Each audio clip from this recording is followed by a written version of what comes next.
तो आज पूरा खुलासा करेंगे कि असल में इंसानी चोले का लक्ष्य क्या है। कोई हिंदू है, कोई मुसलमान है, कोई सिख है, कोई ईसाई है, इससे कोई फर्क नहीं पड़ता।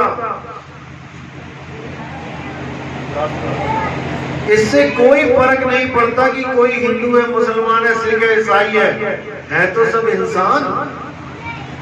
क्या मुसलमान इंसान नहीं है?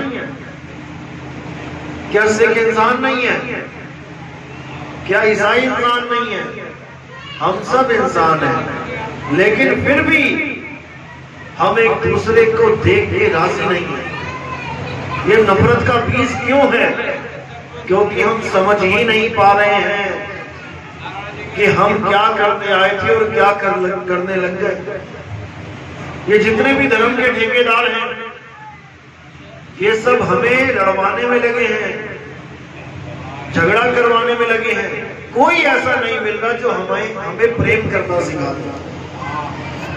तो केवल संत महात्मा हमें समझाते हैं कि भाई तो इस दुनिया में आया है, एक दूसरे से प्रेम कर और भगवान की, परमात्मा की, अल्लाह वाहिगुरु की भक्ति कर। यह मनुष्य चोला बार बार नहीं मिलेगा, लेकिन हम समझ नहीं पाते। इसीलिए कबीर साहब ने भी बोला कि जो लोग धर्म के नाम पे लड़ते हैं उनके लिए क्या बोला? अरे भाई रे, दो जगदीश कहां से आया, कहो कौन बोल आया? ये दो भगवान कहां से आ गए? हिंदू कहते हैं मेरा राम भगवान है, मुसलमान कहता मेरा अल्लाह है, ईसाई कहता मेरा गॉड बड़ा है, जबकि एक ही चीज के सारे नाम हैं। एक ही चीज के सारे नाम हैं। जैसे पानी के नाम देखो कितने हैं, जल, वाटर, नीर, तोए। अब सब झगड़ा कर रहे हैं अलग अलग नामों के पीछे, और वस्तु एक ही है। अब वस्तु का ज्ञान नहीं है इसलिए झगड़ा हो रहा है। अगर वस्तु का ज्ञान हो तो तुम्हें इससे कोई फर्क नहीं पड़ेगा। अगर कोई तुम्हारे पानी को वाटर कहता है, तुम्हें पता है पानी और वाटर और जल एक ही चीज है, कोई झगड़ा नहीं है। लेकिन यहाँ पे झगड़ा है राम, अल्लाह, वाहिगुरु पे। क्यों? तुम्हें वस्तु का ज्ञान नहीं है कि ये सारी वस्तुएं एक ही हैं। अगर पता लग जाए कि ये वस्तुएं एक हैं, सारे झगड़े शांत। तो आज उस वस्तु का जिक्र करेंगे कि वो वस्तु है क्या, अल्लाह है क्या, किसने देखा उसको? वाहिगुरु है क्या, किसने देखा? परमेश्वर परमात्मा है क्या, किसने देखा? कितने हाथ है, कितने पैर है परमात्मा के? देखा किसी ने भी नहीं, लेकिन बस नामों के पीछे झगड़ा कर रहे हैं। सारा खेल नाम का है। अब इसी नाम पे हमने विचार करना, ये नाम आए कहां से? इस दुनिया में जब हम पहली बार आए तब हमारे पास ये कपड़े भी नहीं थे। जब हम पहली बार आए, यानी इंसान पहली बार दुनिया में आया, तो कैसा आया? आदि मानव के रूप में। आपने विज्ञान की किताबों में पढ़ा होगा 10वीं में, 8वीं में, कि आदि मानव इस दुनिया में जब आए तो वो बिना कपड़ों के नंगे आए। ना उनके पास रसोइयां थी खाना बनाने के लिए। क्या खाते थे? फल, फूल, कंद मूल, या किसी जानवर को मार के खा लेते थे। तब कौन मंदिर जाता था? तब कौन मस्जिद जाता था?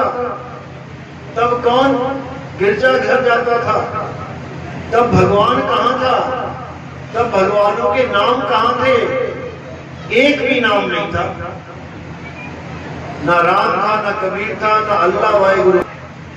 केवल उसे एक ही चीज पता थी कि मैं पेट कैसे भरूं, या कोई जानवर आ गया सामने तो मैं उससे बचूं कैसे, शेर से बचूं कैसे। बस उसको एक ही चीज थी, बचो और खाओ, मारो जानवरों को, खाओ। इसके अलावा कोई भक्ति नहीं, कोई नाम नहीं, कोई लेना नहीं, कोई देना नहीं, किसी का किसी से कोई झगड़ा नहीं, सब यही रहते थे। लेकिन धीरे धीरे धीरे इस आदि मानव की बुद्धि जागृत होने लगी। धीरे धीरे इसने भाषाओं की, अक्षरों की खोज करी। मुंह से जितने भी अक्षर निकले इसने उसको लिपिबद्ध कर दिया, अक्षरों में ढाल लिया।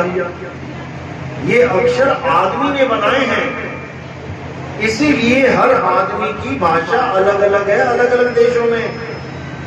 चीनी भाषा वाले देखो, चीन के लोग चीनी भाषा में लिख रहे हैं। उनकी भाषा जो बच्चा पढ़ सकता है, यहाँ का एक डॉक्टर नहीं पढ़ सकता। यहाँ का एक साइंटिस्ट, बड़े से बड़ा वैज्ञानिक, वो भी वहां के बच्चों की लिखी भाषा नहीं पढ़ सकता। उसको पढ़ने के लिए उसको चीन में जाके पढ़ाई शुरू करनी पड़ेगी, ABCD से। तो जितने भी लोगों ने इन अक्षरों की खोज करी, सबने अलग अलग अक्षरों की खोज करी। हमारे भारत में जो आदि मानव लोग थे, उन्होंने देवनागरी में, संस्कृत में खोज कर दी। जो अमेरिका में आदि मानव थे, उन्होंने अंग्रेजी में खोज कर दी। जो जापान में आदि मानव थे, उन्होंने जापानी में खोज कर दी। ऐसे हर देश के अलग अलग लोगों ने अलग अलग भाषाएं बना ली। क्या तुम्हें सारी भाषाएं आती हैं? भारत में ही इतनी भाषाएं कि तुम साउथ में चले जाओ, कन्नड़ है, तेलुगु है, तमिल है, मलयालम है, उड़िया है, मराठी है। तुम्हें समझ में नहीं आएगा ये भारतवासी हमारे बोल क्या रहे हैं। हर जगह अलग अलग भाषाएं, अलग अलग नाम पैदा कर दिए गए। और फिर क्या किया? इन दुनिया के जितने भी दिखने वाली जो वस्तुएं थी, उनके नाम रखने शुरू कर दिए। सामने आसमान दिखाई दे रहा था, उसका नाम आसमान रख दिया, अंग्रेजों ने स्काई रख दिया। सामने नदी थी, किसी ने वाटर बोल दिया, किसी ने जल बोल दिया। सामने पेड़ था, किसी ने पेड़ बोल दिया, किसी ने वृक्ष बोल दिया, किसी ने ट्री बोल दिया। यानी एक ही वस्तु के अनेकों अनेक नाम रख दिए गए। अब हमें इससे कोई फर्क नहीं पड़ा कि मैंने ट्री बोला, किसी ने वृक्ष बोला, किसी ने पेड़ बोला, बात तो एक ही है, चीज तो एक ही है। वहां हमारे झगड़े नहीं हुए। लेकिन जब भगवानों के नाम रखने शुरू किए, एक ने रख दिया राम, एक ने रख दिया गॉड, एक ने रख दिया अल्लाह, एक ने रख दिया वाहिगुरु, अब झगड़ा शुरू हो गया। क्योंकि वस्तु सामने नहीं है। वस्तु सामने हो तो कोई कहे ये ट्री है, ये पेड़ है, ये वृक्ष है, समझ में आता है कि एक ही चीज के नाम अलग अलग बोल रहे हो, कोई बात नहीं, कोई झगड़ा नहीं। वस्तु सामने है, पानी, कोई जल कह रहा है, कोई वाटर कह रहा है, कोई नीर कह रहा है, कोई तोरी कह रहा है, कोई झगड़ा नहीं होगा। ठीक है भैया, तू पानी बोल के पी ले, मैं जल बोल के पी लेता हूँ, अंग्रेज वाटर बोल के पी रहा है, कोई झगड़ा नहीं है, क्योंकि वस्तु का पता है। लेकिन जब अल्लाह वाहिगुरु गॉड की बात आती है, तब वस्तु सामने नहीं होती, तब झगड़ा होता है। फिर बंदा क्या करता है? मेरा पानी बड़ा, नहीं नहीं मेरा वाटर बड़ा, नहीं मेरा जल बड़ा। चीज एक ही है, लेकिन बड़ा करने में लग जाता है। कभी अल्लाह ने नहीं कहा मैं बड़ा, कभी राम जी ने नहीं कहा मैं बड़ा, वरना आपस में ही उत्तर पुरखा हो जाते हैं। ये दोनों नहीं लड़े कभी आपस में, लेकिन हमें लड़ने की जरूरत पड़ रही है। बताओ, उनको बड़ा करने के लिए। दिक्कत ये है, जबकि वो एक ही चीज के नाम है, और वो क्या चीज है? वो है हमारी आत्मा। हमारी आत्मा का ही नाम अल्लाह है, जो हमारा आत्म देव है। हमारी आत्मा का नाम ही वाहिगुरु है, हमारी आत्मा का नाम ही खुदा है। खुदा नाम क्यों रखा? क्योंकि खुद से खुदा बनता है, खुद खुदा। लेकिन जब हम खुद को ये मान लेते हैं शरीर, तब हम खुदा से जुदा हो जाते हैं। क्योंकि शरीर तो नाशवान है, शरीर को खुदा नहीं कह सकते हम। लेकिन खुदा हमसे जुदा भी नहीं है। शरीर खुदा नहीं है, लेकिन खुदा हमसे जुदा नहीं है, तो क्या हुआ? वो आत्मा हुआ। अब कृष्ण जी ने क्या बोला? किसकी पूजा करनी है? या उन्होंने अपनी पूजा बोली करने को, या उन्होंने कहा राम की पूजा करो, या बोला श्याम की पूजा करो? नहीं, उन्होंने तो हर देवी देवता का खंडन किया है 7वें अध्याय में। किसी की पूजा नहीं करनी, तो किसकी पूजा करनी है? अध्याय 2 पढ़ो। हे अर्जुन, इस दुनिया में केवल और केवल एक ही चीज पूजनीय है। क्या है वो? हे अर्जुन, आत्मा ही पूजनीय है।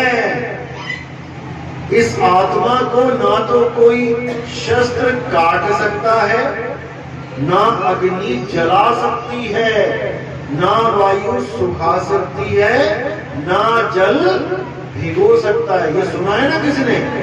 जिससे सुना है हाथ खड़े करो। नैनम छिन्दन्ति शस्त्राणि नैनम दहति पावका न चैनम क्लोदन्तापे न शोषति मारुता। यानी कि इस आत्मा को ना तो कोई शस्त्र काट सकता है, ना अग्नि जला सकती है, ना वायु सुखा सकती है, ना जल भिगो सकता है।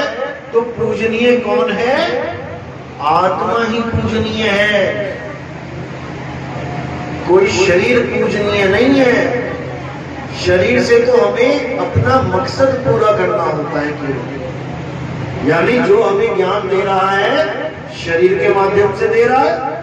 हमने ज्ञान लेना है शरीर के माध्यम से, लेकिन ज्ञान होना क्या चाहिए? कौन सा ज्ञान? आत्मज्ञान। इस दुनिया में केवल एक ज्ञान है जिससे मुक्ति मिलती है, बाकी किसी से मुक्ति नहीं मिलती। बार बार माँ के गर्भ में जाना पड़ेगा। जब बच्चा माँ के गर्भ में जाता है, उल्टा लटका होता है, तो परमात्मा से अरदास करवाता है, हे परमात्मा मुझे बचाओ, मैं कहाँ पे पैक हो गया जाके, ना हाथ हिला पा रहा हूँ, ना पैर हिला पा रहा हूँ। हालत खराब हो जाती है। अगर 1 घंटे तक तुम्हें रस्सी से बांध के, जैसे गर्भ में उल्टे लटके होते हैं, ऐसे बांध के रख दिया जाए, तुम्हारी हालत खराब हो जाएगी। ये तो तुम्हें अच्छी लग रही है दुनिया, क्योंकि तुम खुले डुल्ले घूम रहे हो। थोड़ी सी गर्मी लगी, पंखा चला लिया, ठंड लगी, हीटर चला लिया, प्यास लगी, गीजर से पानी पी लिया गरम, और जब पैक करके गर्म में डाल दिया 9 महीने के लिए, तो तब हाय तौबा हो जाती है, बचाओ बचाओ होती है, त्राई माँ। तब ये जीव क्या कहता है? हे परमात्मा, एक बार बाहर निकाल दे, उसके बाद तेरी भक्ति करूंगा, दोबारा इस रास्ते तो कभी नहीं आऊंगा। लेकिन बाहर आते ही माया की दौड़ में फिर शामिल हो, और माया इतनी सयानी है कि तुम्हें, तुम्हारी जो गर्भ जून की अवस्था है, 9 महीने बिताए तुमने, तुम्हें एक पल भी याद नहीं आएगा। याद करके देखो, पीछे से पीछे तक जाओ, कितना याद कर सकते हो?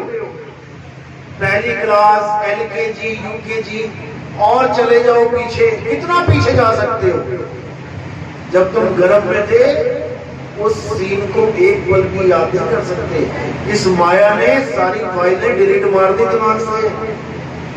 जैसे तुम्हारे मोबाइल में किसी ने फोटो खींची तुम्हारी, उसके बाद वो डिलीट मार दे, तो क्या ढूंढोगे उसमें अब? इसी प्रकार तुम ही गर्भ में थे, तुम्हारी ही यादें हैं वो, लेकिन माया ने ऐसी डिलीट मार दी कि सोचने पर भी नहीं सोच सकते कि मैं वहां पे क्या था, कैसा था।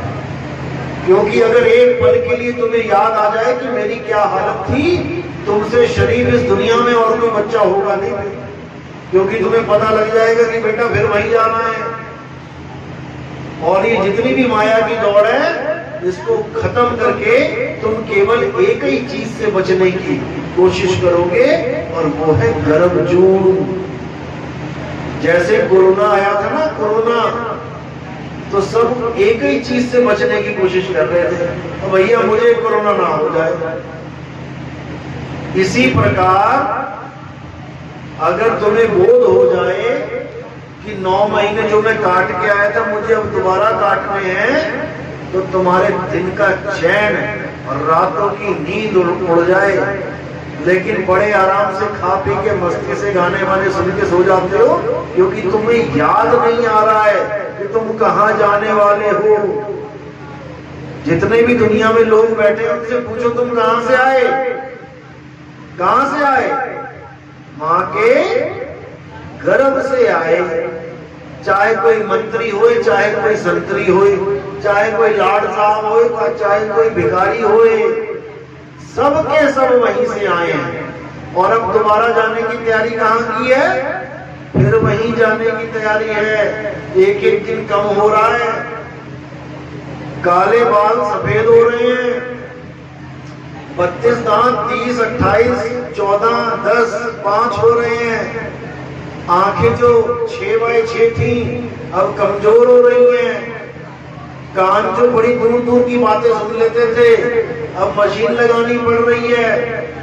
चमड़ी जो चमक मारती थी अब झुर्रियां पड़ रही हैं। एक एक दिन, एक एक घंटा, एक एक पल तुम मौत की तरफ बढ़ रहे हो। तुम्हारी मौत आने वाली है, लेकिन तुम भूले बैठे हो। किसने बुलाया? इस माया ने बुला दिया तुम्हें ऐसा भरमा रखा है, तुमसे ही टलवा देती है। अरे आएगी, देखी जाएगी। कितना आसान है कहना, आएगी देखी जाएगी। कितना आसान है कहना, उतना ही आसान है जितना तुम्हें ये बोल दिया जाए कि बेटा सामने जंगल है, उसमें 10 शेर रहते हैं, इस जंगल को पार करना है। तुम कहो ठीक है, जब आएगा शेर देखा जाएगा। फिर तुम क्या देखोगे? फिर तो शेर तुम्हें देखेगा। यानी कि उस जंगल को पार करना है सबको, और मौत रूपी शेर बैठा है।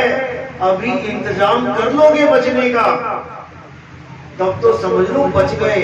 और कहो कि जब आएगा तब देखा जाएगा, तब हालत खराब हो जाएगी सबकी। इसलिए कबीर साहब कह रहे हैं कि बचना चाहो काल जाल से, चीनो शब्द हमारा। और कहे कबीर अमर कर राखूं, जो निज होए हमारा। अगर तुम अमर होना चाहते हो, कौन कौन अमर होना चाहता है? कौन कौन अमर होना चाहता है? अब गौर करो, क्या तुम अमर नहीं हो? अच्छी तरह समझना जो मैंने ये बात बोली। 2 प्रकार की चीजें होती हैं, एक होता है शरीर, एक होती है आत्मा। शरीर है मिट्टी, आत्मा भी मिट्टी है क्या? नहीं। शरीर है मिट्टी और आत्मा है सत्य, जिसका कभी नाश नहीं होता। तो आप मिट्टी हो या आत्मा हो? क्या हो? मिट्टी कौन कौन कहता है मैं मिट्टी हूं? एक ने भी हाथ नहीं उठाया। आत्मा कौन कौन है? सभी आत्मा है। तो क्या आत्मा कभी मरती है? तो आप क्या कभी मरोगे? तो अमर कौन होना चाहता है? जो खुद ही अमर है वो भी अमर होना चाह रहा है। तुम्हारे चाहने पर भी तुम नहीं मर पाओगे। मरेगा कौन? मिट्टी, शरीर। शरीर मरेगा, तुम नहीं मरोगे। हम ना मरिब, मरिब संसारा। संसारा क्या होता है? ये है संसारा, ये काया ही संसार है। इस संसार को आत्मा चला रही है। इसी संसार से, इसी सृष्टि से अगली सृष्टि पैदा हो जाती है जब तुम्हारी शादी हो जाती है। तो कहते हैं हम ना मरिब, मरिब संसारा। हमको मिला जियावन हारा। मुझे आत्म ज्ञान मिल गया। अब मैं अपने आप को काया नहीं मानता कि मैं शरीर हूं। शरीर क्या है? शरीर कपड़े हैं। हे अर्जुन, तू और मैं ये शरीर नहीं है। शरीर तो इस आत्मा के कपड़े हैं। शरीरों के मारे जाने पर भी आत्मा कभी नहीं मरता। ऐसा कोई समय नहीं था जब तू, मैं या ये राजा महाराजा नहीं थे, और ऐसा कोई समय नहीं आएगा जब तू, मैं या ये राजा महाराजा नहीं होंगे। यानी हम सदा सदा अजर अमर अविनाशी हैं। लेकिन हमें एक रॉन्ग मैसेज डाल दिया गया दिमाग में। एक गलत मैसेज आ गया हमारे दिमाग में कि बेटा एक दिन तो तुझे मरना है। बस यही जो गलत मैसेज हमारे दिमाग में चला गया, इसी एक बीज ने हमें, हमारे सामने एक पेड़ पैदा कर दिया डर का, कि मुझे मरना है, मुझे मरना है, सबको मरना है। अरे कोई नहीं मरेगा, एक भी जीव नहीं मर सकता। करेगा क्या? केवल शरीर को छोड़ेगा। इसी को मरना मरना कर रखा है, सबने लगा रखा है। जैसे ये कूलर चल रहा है, दो चीजें हैं यहाँ पे, एक जो दिखाई दे रहा है, एक जो नहीं दिखाई दे रहा है। दिखाई क्या दे रहा है? कूलर का शरीर दिखाई दे रहा है, लेकिन क्या उसकी वजह उसके बिना चल सकता है जो नहीं दिखाई दे रहा है? नहीं, क्या दिखाई दे रहा है? करंट। करंट नहीं दिखाई दे रहा है, लेकिन जो नहीं दिखाई दे रहा है उसी की वजह से दिखाई देने वाला चल रहा है। अब यहां लगा लो, क्या दिखाई दे रहा है? शरीर। क्या नहीं दिखाई दे रहा? आत्मा। लेकिन जो नहीं दिखाई दे रहा है उसी की वजह से ये दिखाई देने वाला शरीर चल रहा है। जैसे ही आत्मा अलग हो गई, अब ये क्या करेगा? चलता हुआ शरीर रुक जाएगा। तब तुम क्या कहोगे? अरे मेरे पिताजी मर गए, मेरी अम्मा मर गई, मेरा भाई मर गया। तुम्हारा भाई शरीर था या आत्मा? आत्मा। तो तुम्हारा भाई तो शरीर को छोड़ के चला गया, शरीर को छोड़ के चला गया। जो चला गया वो था तुम्हारा भाई, और जो पड़ा रह गया वो था तुम्हारे भाई का शरीर।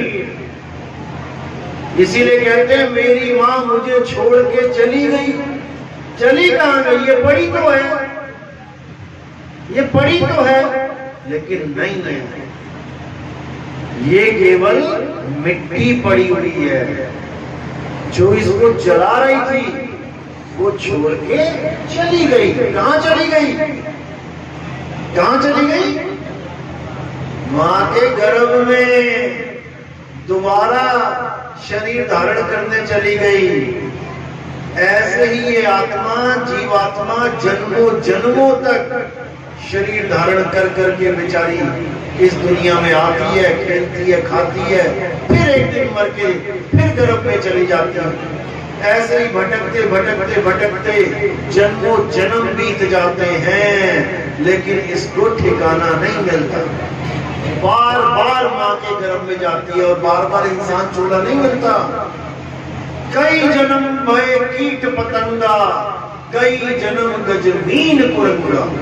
पता नहीं कितने जन्म मेंढक के, सांप के, बिच्छुओं के, हाथी, घोड़ा, चीता, हिरण, पता नहीं क्या क्या बनते रहे, कहां कहां भटकते रहे, कहां कहां पैदा हुए। शेरों ने नोच नोच के खाया, जिंदा ही 4 शेरों ने मिलकर चिथड़े उड़ा दिए, हाय हाय करते रहे, लेकिन कोई ना आया बचाने।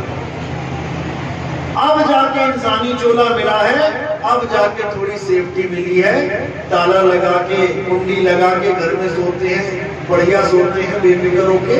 लेकिन जब हिरण बने हुए थे तब ताला कहाँ लगाए? जंगल में। खड़े खड़े सोना पड़ेगा, पीछे से शेर आएगा, सोते सोते भागना पड़ेगा, नहीं तो जाओ उसके मुंह में। अभी प्यास लगती है, 2-2 हजार लीटर की टंकियां घर पे रखी हुई हैं, नीचे से टूटी ऑन करी, गिलास भरा, चल अंदर कटक गए। और जब हिरण बन जाओगे तब बार बार तालाब के पास जाना पड़ेगा पानी पीने के लिए। और तालाब में कौन छुपा बैठा है? मगरमच्छ। एक गिलास पानी के लिए तुम्हें मगरमच्छ से बार बार सामना करना पड़ेगा। एक घूंट पानी पीता है हिरण, इतने में वो एकदम आता झपट्टा मारने को, बच गया तो बच गया, नहीं तो गया पानी। ये एक घूंट पानी की कीमत देनी पड़ेगी जब 1,84 में चले जाओगे। अभी तो मौजे लगा रखी है इस माया ने, मौजे लगा रखी हैं। गर्मी लगी पंखा चला लिया, ठंड लगी हीटर चला ली, प्यास लगी आरओ वाटर पी लिया।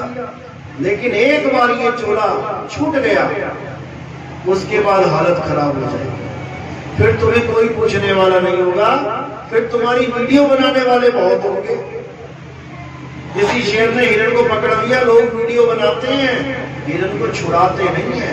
याद रखना इस बात को।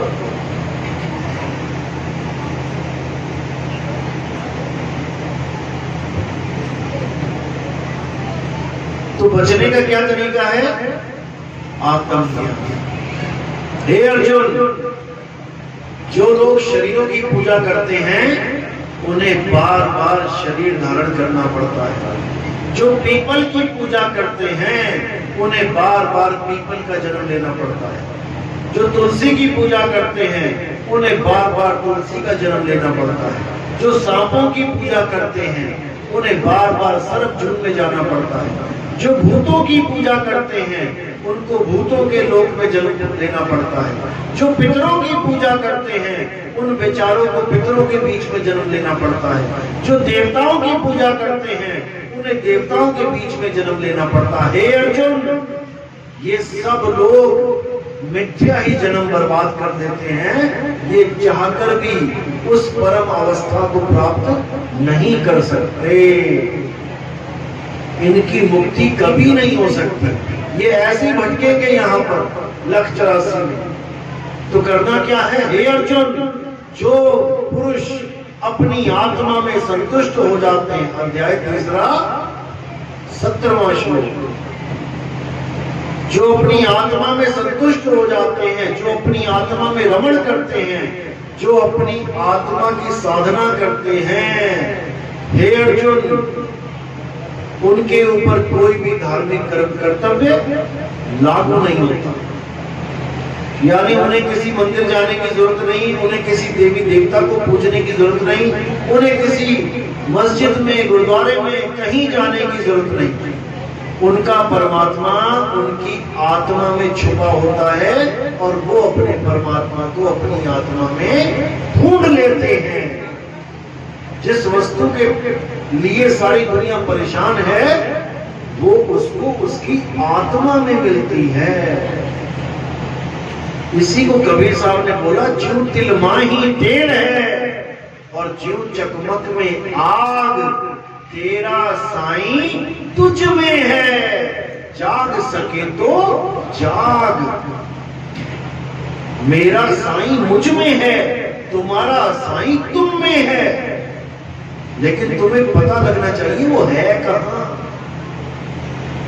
कहां है मेरा साईं? मेरी आत्मा में उस परमात्मा का वास है। इसी को बोला, जब लगना चीनोगे आत्म तब लगना मिली है परमात्म। आत्म जीने परमात्म जीने, संत कहावे सोए, और यह भेद काया से न्यारा, मुझे बिरला कोई। इस शरीर से न्यारा खेल है। इस शरीर के अंदर परमात्मा नहीं है। अगर शरीर के अंदर परमात्मा होता तो इस शरीर से कभी कोई गलत काम होता ही ना, क्योंकि जब परमात्मा ही बैठ गया अंदर तो शरीर की क्या हिम्मत है कि गलत काम करके दिखाए। ये इसमें परमात्मा नहीं है। तो इसमें कौन है? इस शरीर में 3 चीजें हैं। एक है मन, एक है माया, एक है जीव, जीवात्मा। हर शरीर में एक जीवात्मा बैठी है जो इस शरीर को चला रही है, और जितने भी उल्टे काम करवा रही है इस जीवात्मा से, वो कौन है? वो है मन और माया।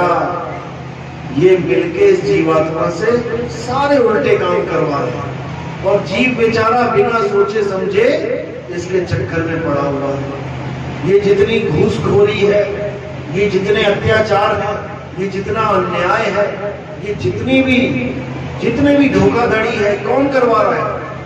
सबको पता है कि कुछ लेके नहीं जाना यहां से, फिर भी 1 लाख रुपए घूस मांग रहे हैं, और वो घूस पड़ी हुई बैंक में पड़ी रह जाएगी सारी उम्र, खा भी नहीं पाएंगे, इतना पैसा इकट्ठा कर दिया, लेकिन फिर भी ये उल्टे काम नहीं छोड़ रहे। किसके कहने पे? मन के कहने पे। ये मन ही गलत काम करवाता है और लास्ट में मन ही तुम्हें गुनहगार बना देता है कि तूने किया, तूने किया, तूने किया, और तुम भी कहते हो हाँ भैया मैंने किया, तो चल भुगत। तो कहते जब लग जानू मैं हूं करता, तब लग गर्भ जून में फिरता। बार बार मां के गर्भ में जाने के लिए तैयार रहो।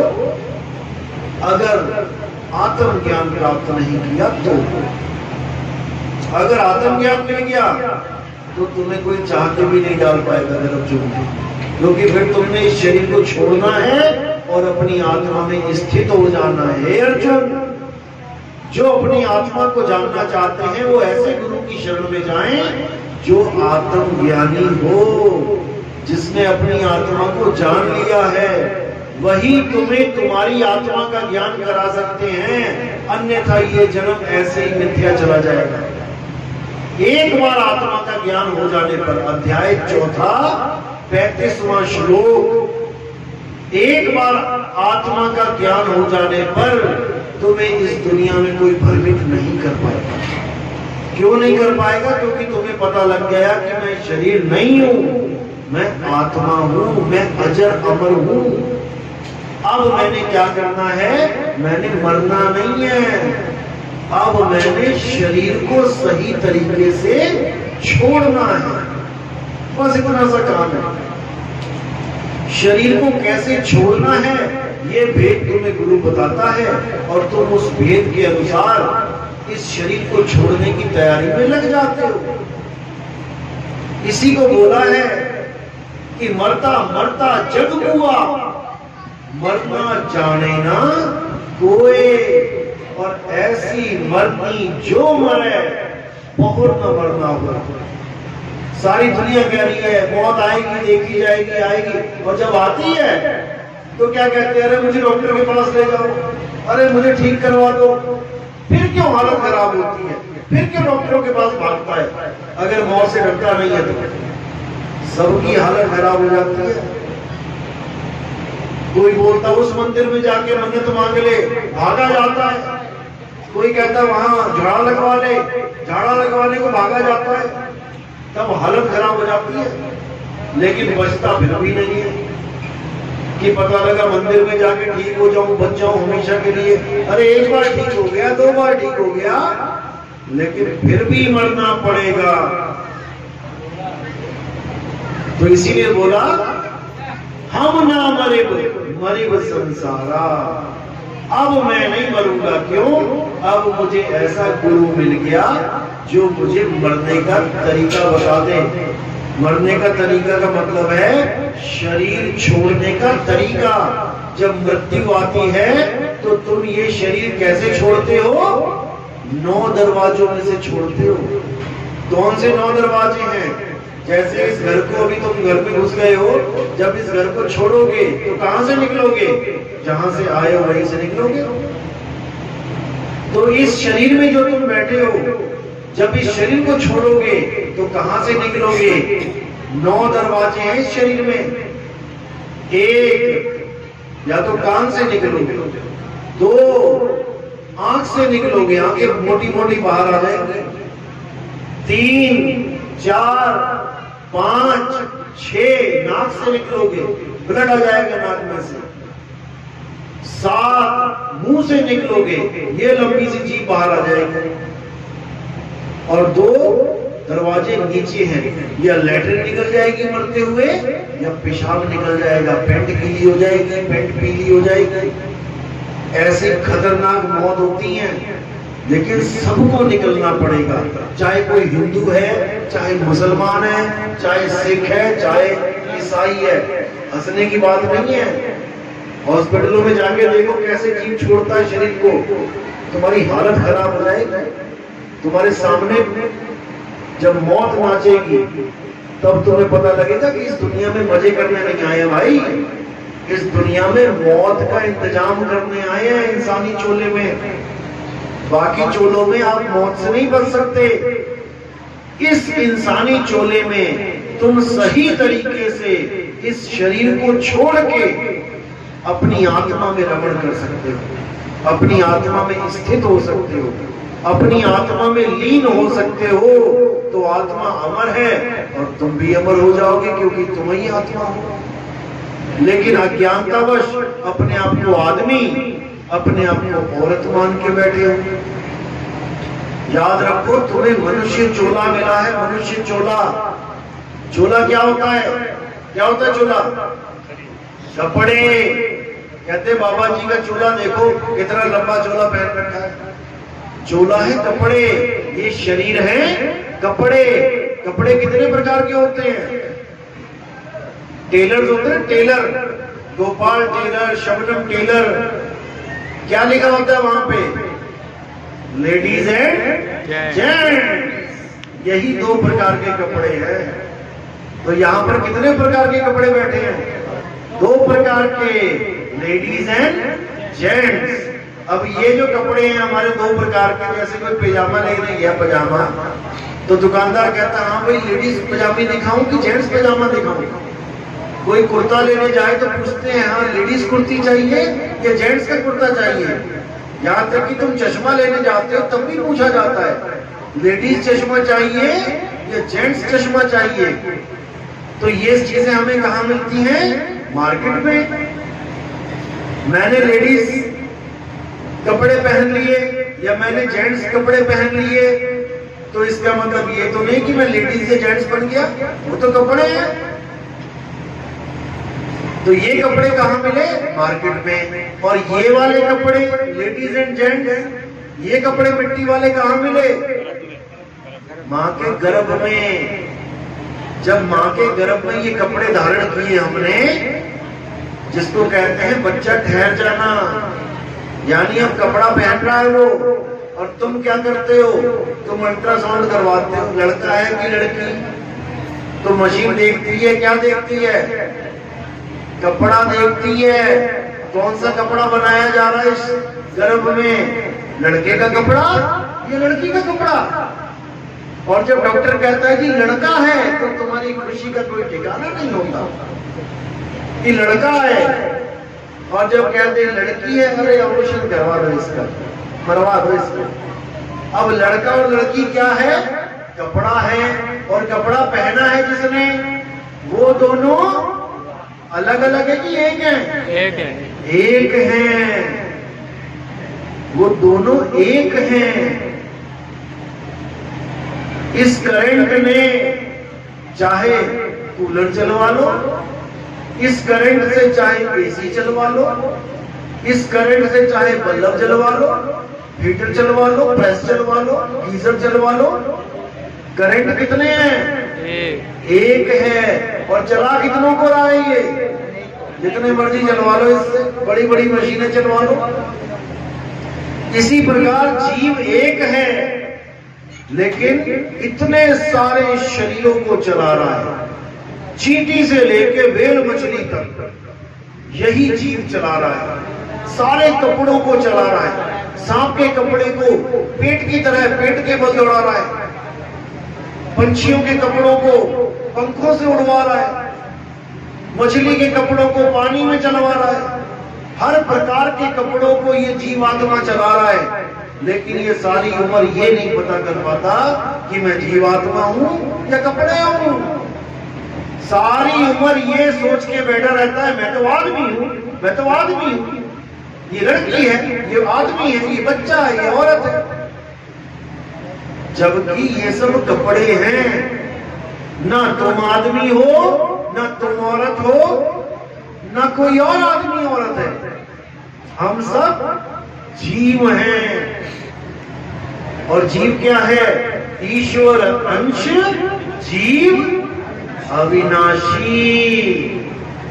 जीव अविनाशी है, लेकिन कपड़े पहन के अपने आप को आदमी, अपने आप को औरत मान के बैठ गया।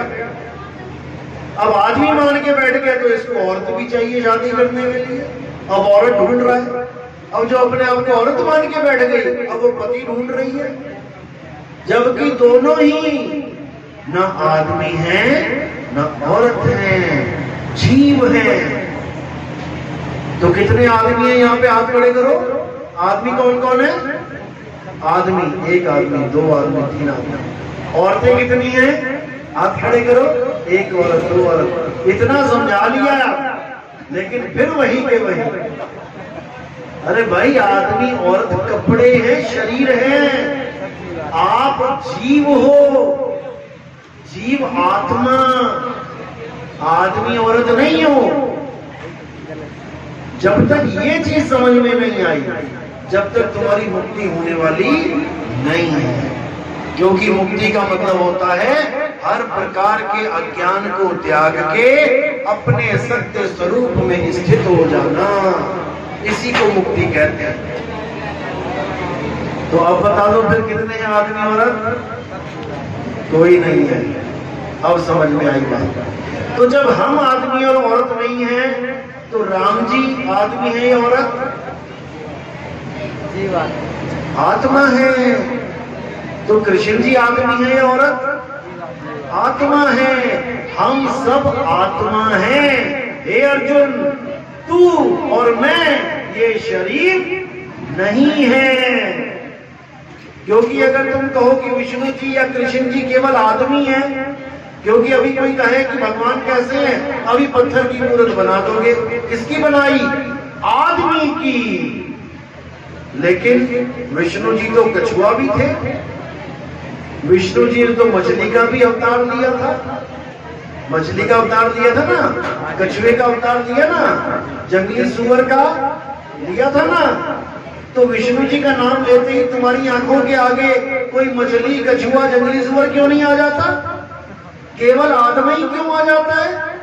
जबकि आदमी भी एक चोला है और मछली, कछुआ, जंगली सुअर भी एक चोला है। लेकिन तुम्हें वो चोले लगते हैं बेकार, और तुम इस चोले में हो, इसलिए तुम्हें अच्छा लगता है मनुष्य चोला। तो विष्णु जी, कृष्ण जी, राम जी के मंदिर बनाते हो तो आदमी खड़ा कर देते हो वहां पे, आदमी का चोला। वहां पे मछली बनाओ और कहो कि इस मछली की पूजा करते हैं सबने, तब समझ में आए। लेकिन नहीं समझ में आता, क्योंकि हम हैं अज्ञानी जीव। हम शरीरों से ऊपर उठ ही नहीं पाते। हमने भगवान को भी शरीरों के बंधन में कैद कर दिया है। जब तक हम इन शरीरों से ऊपर नहीं उठे, जब तक हमारा कल्याण नहीं होगा, हमारी मुक्ति नहीं होगी। तो असली राम कौन है? असली राम कोई शरीर नहीं है। असली राम है रमता राम, जो आत्म राम सब में रम रहा है। ज्यों तिलमाही तेल है, ज्यों चकमक में आग, तेरा साईं तुझ में है, यानी आत्मा में। जाग सके तो जाग, बिल्कुल क्लियर कर दिया। तो क्या कह रहे हैं आगे? कस्तूरी कुंडल बसे और मृग ढूंढे बनमाही, ऐसे रमता राम है ये दुनिया जाने नहीं। सब में राम समारा है, सब में। लेकिन कौन सा राम है वो? अविनाशी राम। जो अयोध्या वाले राम थे, अपनी लीला पूरी करने के बाद उनके शरीर का क्या हुआ था? किसको पता है? क्या हुआ था शरीर का? जल समाधि ली। जल समाधि ली, यानी जल के द्वारा शरीर का नाश हो जाना। कृष्ण जी ने जब लीला खत्म करी तो क्या हुआ उनके शरीर का? अंत कैसे हुआ? तीर लगा। तीर लग के। तो कृष्ण जी समझाते रहे कि भाई पूजा उसकी करनी है जिसको तीर नहीं लग सकता, शस्त्र काट नहीं सकता। और हम किसकी पूजा करते रहे? जिसके तीर लग गया। यहीं पे हम गीता से बिल्कुल उलट हो गए। गीता कहती है पूरब को जाओ, हम पहुंच गए पश्चिम में। बस यही दिक्कत है। अब हमने क्या करना है? अब हमें समझ जाना है कि शरीरों की पूजा नहीं करनी है, पूजा होनी चाहिए आत्मा की। गुरु ग्रंथ साहिब में नानक साहब क्या कह रहे हैं? आत्म देव पूजिए गुरु के पाए से। कि अगर इस दुनिया में कुछ पूजनीय है वो केवल और केवल आत्मा है, उसके अलावा सब झूठ है। आत्मा अखंड है, आत्मा अविनाशी है, इसके अलावा सारे शरीर नाशवान हैं। जब राम जी अपनी लीला खत्म करके जाने लगे और हनुमान जी के पास वरदान था कि बेटा तू अमर है। हनुमान जी को अमर मानते हो? कौन कौन मानता है हनुमान जी को अमर?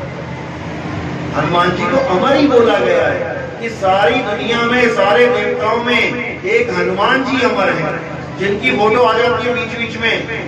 वो रामायण पढ़ते हुए किसी वानर की फोटो खींच ली, बना दी, बोले ये हनुमान जी। जब हनुमान जी को बताया कि तुम अमर हो भाई, अब राम जी तो चले जाएंगे सीता के साथ, फिर तुम राम जी को कहाँ ढूंढोगे? तो हनुमान जी ने क्या किया? सीना फाड़ के दिखाया। क्या किया? कौन से मंदिर में गए हनुमान जी कि मैं वहां जाके पूजा करूंगा? उन्होंने क्या किया? अपना सीना फाड़ के दिखा दिया कि मेरे प्रभु राम बैठे हैं मेरे सीने में, मैं कहां जाऊं? कौन से मंदिर में जाऊंगा पूजा करने? गाते भी हैं आप लोग, मेरे रोम रोम में बसने वाले राम, मैं तुमसे क्या मांगू? अब जो रोम रोम, रोम तो यहां है ना, अब रोम रोम में बसने वाले को तुम कहां जाते हो ढूंढने सुबह सुबह? मंदिर में। मंदिर में। जो रोम रोम में बस रहा है उसको ढूंढने जाते हो मंदिर में और गाते हो मैं तुमसे क्या मांगू? और सबसे लंबी लिस्ट तुम्हारी है मांगने वालों की। सब उल्टा चल रहा है, सब उल्टा।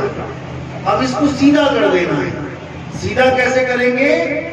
सबसे पहले गीता पढ़ना शुरू करो।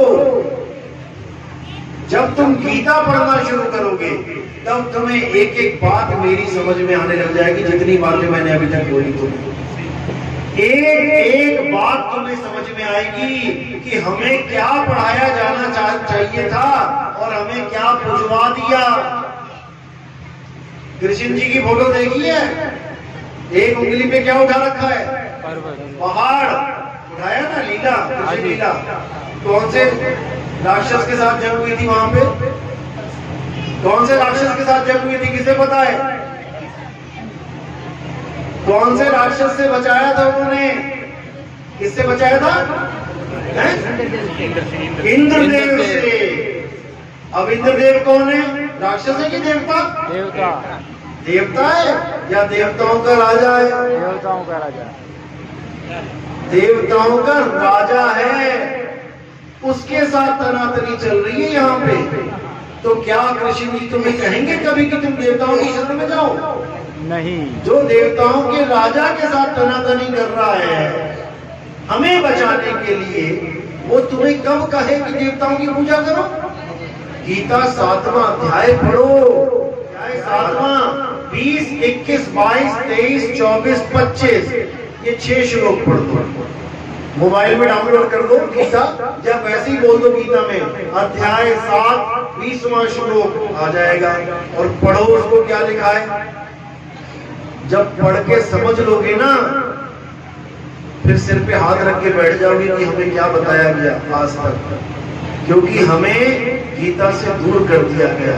अगर अपने जीवन में कुछ बदलाव चाहते हो और सच के साथ जुड़ना चाहते हो तो पहला अध्याय है तुम्हारा गीता। अच्छी तरह घोट के पी जाओ गीता को। जो गीता में लिखा है वो सत्य है, और जो गीता में नहीं लिखा है और वो चीज तुम्हें कोई पढ़ाना चाहता है तो उसको मत मानो। सबसे पहले गीता को अपने जीवन में लेके आओ। जब तुम्हें गीता अच्छी तरह समझ में आ जाए उसके बाद तुम्हें केवल एक कदम और आगे बढ़ना। वो कौन सा कदम है? वो सतगुरु कबीर साहब की वाणी। जब तुम कबीर साहब की वाणी पढ़ना शुरू करोगे, कब? गीता पढ़ने के बाद, फिर तुम्हें एक एक चीज समझ में आने लग जाएगी कि मेरा इंसानी जन्म क्यों हुआ है, मैं यहाँ करने क्या आया था और मैं यहाँ करने क्या लगा। हर चीज समझ में आने लग जाएगी, तब जाके तुम्हारी मुक्ति होगी। जन्म मरण का ये खेल खत्म होगा। नहीं तो आज तुम इस परिवार में बैठे हो, अपनी माँ को माँ कह रहे हो, अपने पिता को पिता कह रहे हो, अपने भाई बहन को भाई बहन मान के बैठे हो। तुम्हें तो इतना भी नहीं पता कि तुम्हारे पिछले जन्मों के लाखों करोड़ों अरबों माँ बाप तुम छोड़ के आ चुके हो। अरबों माएं तुम छोड़ के आ चुके हो, लेकिन आज जो एक माँ तुम्हारी बन के बैठी है उसको नहीं छोड़ पा रहे, जबकि छोड़ उसको भी दोगे। वो भी परमानेंट माँ नहीं है तुम्हारी, परमानेंट बाप नहीं है। कितनी बार कुत्ता बने तो कुत्ता खुदिया को माँ बाप बोलना पड़ गया। आज कोई कहे कि कुतिया का दूध पियो, मुंह लगा के पिएगा कोई? नहीं पिएगा। लेकिन कुतिया के गर्भ में चले गए ना, तो बाकी दोस्तों से, बाकी भाइयों से लड़ लड़ के ज्यादा पियोगे, बाकियों को पीछे करोगे, खुद पी पी के मोटे तगड़े हो जाओगे। लेकिन आज कोई कहे कि उस कुतिया के थन में मुंह लगा ले, आज नहीं लगेगा। ये माया का खेल है भाई। तो पता नहीं कितनी बार कुत्ता बन गए, कितनी बार गधे सुअर बन गए, तब जाके आज यहाँ पर इस माँ को माँ कह रहे हो। नहीं तो सूरी माँ थी। सुअर के बच्चों की क्या सूरी माँ नहीं है? क्या वो प्यार नहीं करते अपनी माँ को? देखो कैसे खेलते हैं जा जाके। ऐसे हम भी खेले हैं, सारे ही खेले हैं। लेकिन आज इस शरीर को, इस हड्डी चमड़ी, इस मांस के ढांचे को माँ माँ माँ माँ कर रहे हैं। इस कपड़े को माँ माँ माँ कर रहे हैं। क्या है ये? कपड़ा है। खुद अपने हाथों से जलाओगे एक दिन, खुद अपने हाथों से अपने बाप को जलाओगे एक दिन। नहीं जलाओगे तो बता दो। तुम कभी सोच भी नहीं सकते कि मेरी माँ है कौन। तुम इस चमड़े को देख के माँ माँ माँ कर रहे हो, इस कपड़े को देख के। ये पजामी, ये कुर्ता, इस कुर्ता पजामा को पापा, इस कुर्ता पजामा को मामा। अरे असल में माँ है कौन जो शरीर को चला रही है? क्या कूलर और करंट एक जैसे हैं?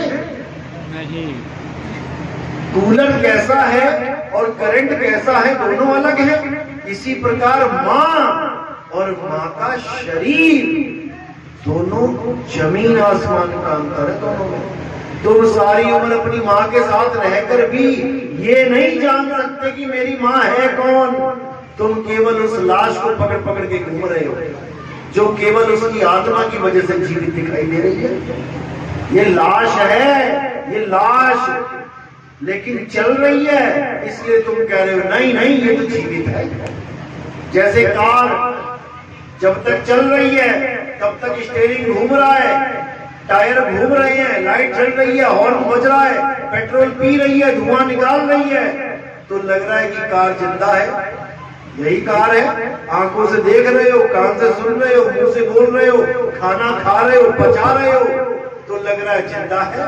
मेरा लड़का जिंदा है, मेरी माँ जिंदा है, मेरा भाई जिंदा है। कब तक? जब तक ड्राइवर बैठा है। ड्राइवर दिल्ली से लेके मुंबई तक गाड़ी चलाए तो खाएगी भी, धुआं निकालेगी भी। और जब मुंबई में जाके वो गाड़ी खड़ी कर देगा, फिर खड़ी गाड़ी में पेट्रोल डालना, निकलेगा धुआं, पेट्रोल उसके मुंह से बाहर आ जाएगा। ऐसे ही तुम्हारे पिताजी को तुमने जितना पेट्रोल डाला वो सारा बचा लिया उन्होंने। किसकी वजह से? ड्राइवर की वजह से। और ड्राइवर निकल गया, अब उसके मुंह में तुम डालो जरा दूध, बचा लेगा क्या? यहीं से बाहर आने लग जाएगा। तो कहने का मतलब कार तब भी खुद अपने आप को नहीं समझ पा रहा कि मैं करंट हूं। कैसे पता लगे कि मैं करंट हूं? झटके से। जब झटका लगेगा तब होश आएगा, अरे मैं तो करंट हूं। मैं तो अपने आप को कूलर मान बैठा था, मैं तो अपने आप को शरीर मान बैठा था, मैं तो आत्मा हूं। कैसे पता लगेगा मैं आत्मा हूं? मेरा अस्तित्व क्या है, मेरा स्वरूप क्या है? जब हमें कोई आत्मज्ञानी गुरु विधि बता देगा आत्मा को प्राप्त करने की, तब तुम्हें समझ में आएगा कि मैं क्या हूं। और जब तुम अपने आप को समझ जाओगे कि अच्छा ये हूं मैं, तब तुम्हें अपनी माँ का भी पता लग जाएगा कि मेरी माँ क्या है। क्योंकि जो तुम हो वही तुम्हारी माँ है, जो तुम हो वही तुम्हारे पिताजी हैं। जब तुम अपने आप को शरीर से अलग समझ लोगे कि मैं क्या हूं, तो तुम अपने पिता को भी शरीर से अलग समझ लोगे कि मेरे पिताजी क्या है और मैं किसको पिताजी पिताजी कर रहा हूं। तो आत्मज्ञान सबसे उच्च ज्ञान है। कबीर साहब कहते हैं आत्मज्ञान बिना नर भटके, कभी काबा कभी काशी, जल में मीन प्यासी, मोहे देखत जावे हंसी। हंसी आती है देख के। जो अमर है वो डॉक्टर के पैरों में गिरा पड़ा है, डॉक्टर साहब मुझे बचा लो, मुझे बचा लो। अरे तू मर ही नहीं सकता कभी, तुझे क्या बचाऊं मैं? और जिसको तू कह रहा है बचा लो, वो ये शरीर है, इसको कोई बचा भी नहीं सकता। मुझे बचा लो का मतलब मेरे शरीर को बचा लो, यही अज्ञान है। शरीर को छोड़ना है, शरीर को बचाना नहीं है। किसी का नहीं बचा आज तक, किसी का नहीं बचा। शंकर जी की बीवी का बचा क्या हुआ था? हवन कुंड में छलांग मार दी, वो भी नाश हो गया। लाद के 6-6 महीने घूमे शंकर जी। सबका नाश होगा, लेकिन अगर गुरु मिल जाए, सतगुरु मिल जाए, तो तुम्हारी ये दुविधा खत्म हो जाती है। फिर तुम्हें आत्मज्ञान समझा दिया जाता है और फिर तुमने मरना नहीं है कभी, फिर तुम अमर हो जाते हो। जैसे हनुमान जी अमर हैं, क्यों? क्योंकि उनको आत्मज्ञान करवाया था। किसने करवाया था? मुनिंद्र ऋषि ने। मुनिंद्र जी ने हनुमान जी को आत्मज्ञान करवाया था, उनको आत्मा का ज्ञान हो गया था। इसीलिए कहते हैं कि हनुमान जी अमर है, क्योंकि जिसको आत्मज्ञान हो गया वो फिर अमरता का वरदान मिल जाता है, वो दोबारा मां के गर्भ में नहीं आता। तो आज का सत्संग यहीं पे समाप्त करते हैं। किस किस के समझ में आया मेरी बात, वो हाथ खड़े करो। जिस जिसकी अच्छी तरह समझ में आ गया, यानी कि जो आत्मा को जान रहा है। अब कौन है जो आत्मा को छोड़ के फिर दोबारा से शरीरों की पूजा करेगा? वो हाथ खड़े करो। जो आत्मा को छोड़ के शरीरों की पूजा करेगा दोबारा से। अब कह रहे हो यहाँ पे, लेकिन कल वहीं खड़े दिखाई दोगे जहां पे जाते हो। तो मर्जी आपकी है, बताने वाले ने बता दिया, समझाने वाले ने समझा दिया। अब आगे आपकी मौज है, क्या करना है क्या नहीं करना है।